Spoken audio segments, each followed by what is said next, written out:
Hello. Hello, how are U?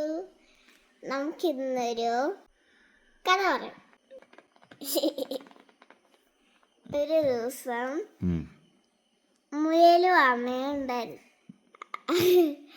അവരില്ലേ അപ്പം ഒരു ദിവസം ഒരു മുയലും ആമയും കൂടെ ഒരു പന്തയം വെച്ചു. അവർ ഓടാൻ തീരുമാനിച്ചു. ആരാണ് ആദ്യം ഓടി ജയിക്കുന്നത്? അപ്പം അങ്ങനെ രണ്ടുപേരും ആ അങ്ങനെ പതിയെ പതിയെ പതിയെ ആമ നടക്കാൻ തുടങ്ങി. മുയല് ഫാസ്റ്റിൽ ഓടി. അപ്പോൾ ആരാ ജയിക്കേണ്ടത്? ആമ. അല്ല, ഫാസ്റ്റിൽ ഓടുന്നത് മുയലാണ്. അപ്പം മുയലാണ് ജയിക്കേണ്ടത്. പക്ഷെ ജയിച്ചതാരാണ്? ആമ. എന്തുകൊണ്ട്? മുയല് അവളന്ന് കുറെ ദൂരം ഓടിയപ്പോ ഉറങ്ങിപ്പോയി അറിയാതെ. അപ്പം ആമ അവിടെ എത്തി. അപ്പൊ ആമ പതുക്കെ പറഞ്ഞു, മുയൽ ഉറങ്ങിയല്ലോ, ഇങ്ങനെ അങ്ങോട്ട് പോവാണെന്ന് പറഞ്ഞു. അപ്പം ആമ പോയി, മുയൽ എണീറ്റു. മുയലപ്പം പറഞ്ഞു, അയ്യോ എൻ്റെ സമയം പോയല്ലോ, ഞാൻ പെട്ടെന്ന് ഓടത്തെന്നും പറഞ്ഞ് ഓടി കഴിഞ്ഞപ്പോഴാ ആമ അവിടെ എത്തി വിന്നറായി. കറക്റ്റ്. അപ്പോൾ ഇതിൽ നിന്ന് നമുക്കുള്ള പാഠം, മുയൽ വിചാരിച്ചു മുയലിന് ഈസി ആയിട്ട് ഓടി ജയിക്കാമെന്ന് വിചാരിച്ചു.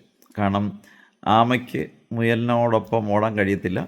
ആമ പതിയെ പതിയെ പതിയെ പതിയെ നടന്ന് എഴഞ്ഞ് പോകത്തുള്ളൂ.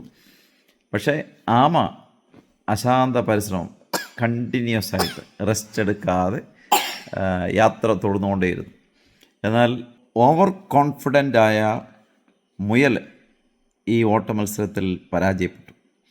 അപ്പോൾ നമുക്ക് തരുന്ന പാഠം, ആ മുയലിനെ പോലെ ആകാതെ ആമയെപ്പോലെ അശാന്ത പരിശ്രമം നമ്മൾ നടത്തണം.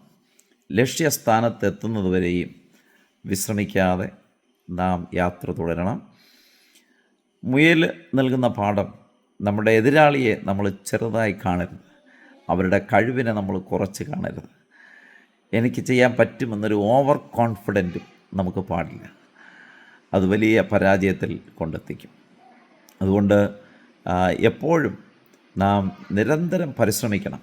ലക്ഷ്യസ്ഥാനത്തെത്തുന്നത് വരെ നമ്മൾ പരിശ്രമിച്ചുകൊണ്ടിരിക്കണം. ഉറപ്പായിട്ടും കഴിവ് കുറവായിരിക്കാം, ശേഷി കുറവായിരിക്കാം, നിശ്ചയമായിട്ടും നമുക്കവിടെ എത്താൻ പറ്റും. അങ്ങനെ മനോഹരമായ ഒരു ജീവിത പാഠമാണ് ആമയും മുയലും നമുക്ക് തരുന്നത്. ഓക്കെ, ദൈവം അനുഗ്രഹിക്കട്ടെ. നിങ്ങളുടെ ലൈഫ് ഏറ്റവും ശ്രേഷ്ഠമായി തീരട്ടെ. പതിയെയാണെങ്കിലും മെല്ലെ പോകുന്നുവെങ്കിലും ഡെസ്റ്റിനേഷനിലെത്താൻ, ഒന്നാമതെത്താൻ നിങ്ങൾക്കും സാധിക്കും. പതിയെയാണ് യാത്ര പോകാൻ കഴിയുന്നെങ്കിലും ഒരുപക്ഷെ പഠനവുമായി ബന്ധപ്പെട്ട് ആമയെപ്പോലെ പതിയെയായിരിക്കാം നിങ്ങൾക്ക് പഠിക്കാൻ പറ്റുന്നത്. മറ്റുള്ളവരെ പോലെ വേഗത്തിൽ പെട്ടെന്ന് പഠിച്ചെടുക്കാനുള്ള ഒരു കഴിവ് കാണത്തില്ല. എന്നാൽ പതിയെയാണെങ്കിലും മെല്ലെ മെല്ലെ ആണെങ്കിലും നിങ്ങൾ അത് പഠിച്ച് നിങ്ങൾ ഉദ്ദേശിക്കുന്ന ലക്ഷ്യത്തിൽ നിങ്ങൾക്കെത്താൻ പറ്റും. അതിനുവേണ്ടി നിങ്ങൾ ശ്രമിക്കുക, ശ്രമം തുടരുക, പരിശ്രമം കൈവിടാതെ നിങ്ങൾക്ക് സാധിക്കും എന്നുള്ള ദൃഢനിശ്ചയത്തോടെ. ഓവർ കോൺഫിഡൻ്റ് ആകരുത്.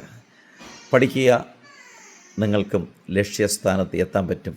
ഒന്നാമതായി മുൻപന്തിയിൽ നിങ്ങൾക്കെത്താൻ പറ്റും.